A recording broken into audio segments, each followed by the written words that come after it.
It is time now for our Sunrise Smart Start. President Biden in the final stretch of his 8-day trip to Europe. This morning he will meet with the King of Belgium and attend a summit at the European Council as well. Then he heads off to Geneva, Switzerland for tomorrow's meeting with Vladimir Putin. Joined live this morning by Washington correspondent Jesse Tenor. Jesse, good morning. The first question here, what is the president discussing today with world leaders regarding international trade? Yeah, good morning. It's definitely going to take an economic focus, and the U.S. and European Union are going to be announcing this joint task force on trade and technology. And so it's really going to focus on kind of more coordination with the international supply chain. There has been pressure from European countries on President Biden to retract some of the things that the Trump administration has done, namely on imports of steel and aluminum. There's no indication from the White House that we're going to see any developments there. There have also been issues as well that the European countries are hoping that they address, and that includes a dispute over government subsidies when it comes to aircraft manufacturing. And so we'll see potentially what comes of these talks, but right now the White House isn't giving us any too much information to go on, at least. Okay, not tipping their hand there. We'll look for that later today. Jesse, as always, we appreciate the live reporting.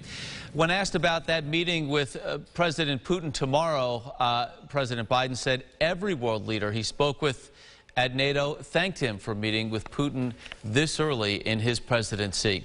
We'll see how that plays out as well. Here locally, teen gun violence continuing in Rochester after an 18-year-old was shot overnight in the city. Police responding to Webster Avenue around 9:30 last night for that report of a person shot. They found the 18-year-old with a gunshot wound to the upper body. He was taken to the hospital with non-life-threatening injuries. There are no suspects in custody. This follows a violent weekend in Rochester where one teenager, an 18-year-old, was killed and two others were injured by gun violence. A Buffalo woman has been charged after allegedly stealing an ambulance in Utica and then driving it into Irondequoit Bay Sunday. We have the footage here. 32-year-old Vanessa Armstead has been charged with criminal possession of stolen property, criminal trespassing, and 2 counts of criminal mischief. The ambulance crashed into Irondequoit Bay off of Seneca Road. Police say Armstead was able to swim to safety before she was eventually taken into custody. James Gilbert having a look at our forecast and dealing with some rain early on this Tuesday. Umbrella-worthy rain jacket, and if you're spending any time outside, you might even want to have rain boots on as well. Satellite and radar, there it is. I'd say we've had probably about 3 or 4 more hours until this clears out, and hey, we've got a good-looking afternoon.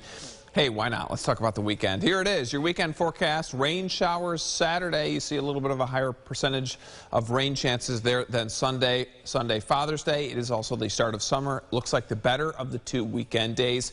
We'll have the bus stop forecast at the end of the show. Mark? All right, James, thank you. Talking about wet roads in our sunrise traffic, but not really having an impact on the flow this morning. 390. 490, you see here the view over the Douglas-Anthony Bridge downtown, and 590, the main arteries, all running on time at last check.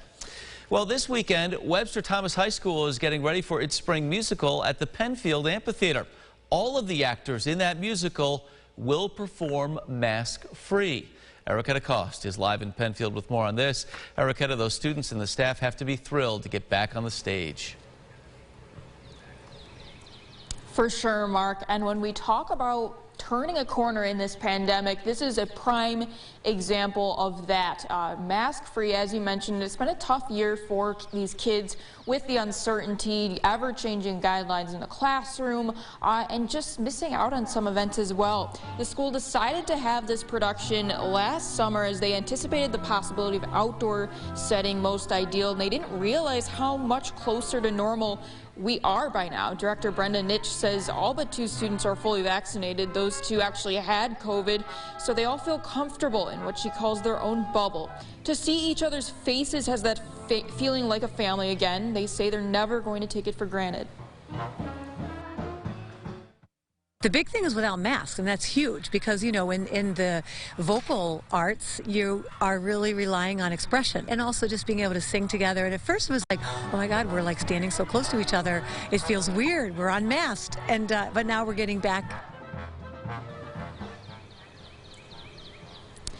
Turning a corner for sure, and also one neighboring town helping out another niche says this was the perfect venue, the Penfield Amphitheater, and Penfield was more than happy to help them out with that. In Penfield, Erica DeCoste, News 8. All right, Erica, thank you. Performances for the show Thursday, Friday, and Saturday at 7:30. Get your tickets online at WebsterThomasPlayers.com.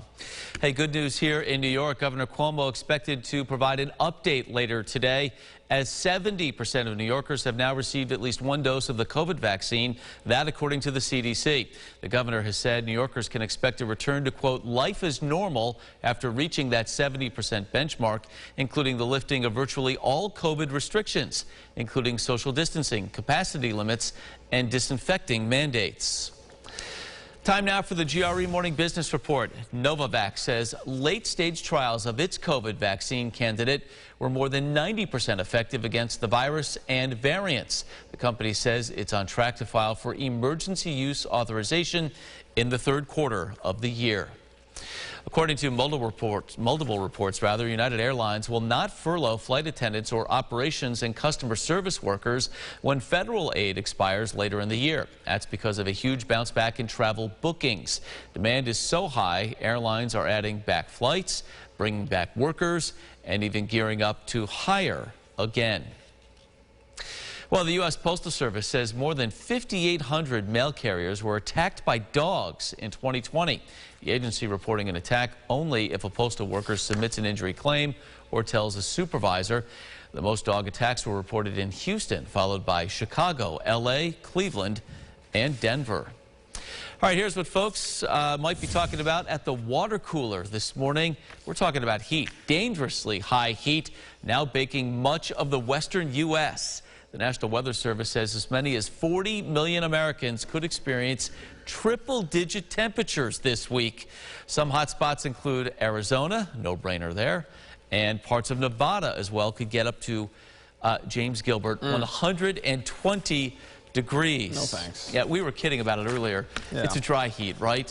I don't care how dry it is. Yeah. That's a lot of heat. Yeah, oh, definitely. And it's tough to see when, you know, for areas like that, that's like us getting a blizzard, right? Everybody kind of stays inside, doesn't really do anything. Their blizzard is 120 degrees. Yeah. Everybody stays inside. You just don't go outside unless you go to your car so you can drive to work. That's about it.